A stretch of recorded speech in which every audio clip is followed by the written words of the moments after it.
हल्द्वानी के रामपुर रोड स्थित वन अनुसंधान परिसर पहुंचे जल पुरुष राजेंद्र सिंह ने कहा कि बड़े बांध विकास नहीं बल्कि विनाश लाते हैं।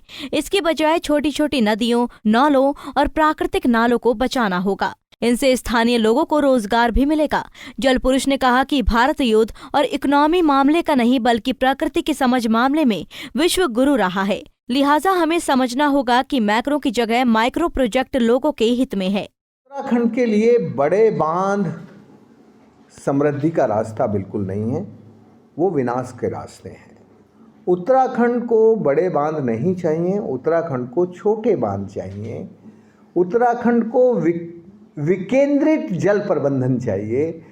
एक बांध के बजाय हजार छोटे छोटे चेक डैम, एनीकट बांध, गली प्लैगिंग, नाला बंडिंग, चाल, पाल, ढाल, डिफरेंट तरह की जो हिमालय की परंपरागत जल संरक्षण की परंपरा रही है, व्यवस्था रही है, उसको अब आधुनिक ज़रूरत के मुताबिक डिज़ाइनों में परिवर्तन करके छोटी विकेंद्रित जल संरचनाओं का निर्माण करके उत्तराखंड को पानीदार बनाया जा सकता है। उससे उत्तराखंड की प्रकृति का शोषण भी रुकेगा, अतिक्रमण भी रुकेगा और उत्तराखंड का प्रदूषण भी रुकेगा।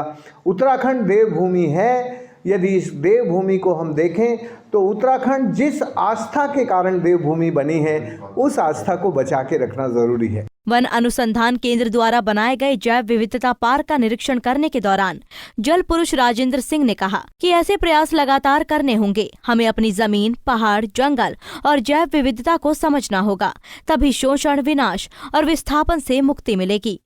शहर इस वक्त बहुत आतंकित हैं कि ये पॉपुलेशन यदि हमारे यहाँ पर बढ़ेगी तो हमारा भविष्य संकट में होगा। मुझे यूरोप के बहुत सारे अर्बन मेयर्स के सम्मेलन में जाने का मौका मिला और वहाँ के जो मेयर्स हैं उनकी बातें सुनने का और मुझे उनको समाधान बताने का मौका मिला। मैं उसके आधार पे कह रहा हूँ कि ये जो तीसरा विश्व युद्ध होगा, इसका चरित्र पहले दो विश्व युद्धों से अलग तरह का होगा। ये जो प्रकृति का शोषण करने वाले और जो प्रकृति के शोषण होने से शोषित हो रहे हैं उनके बीच होगा।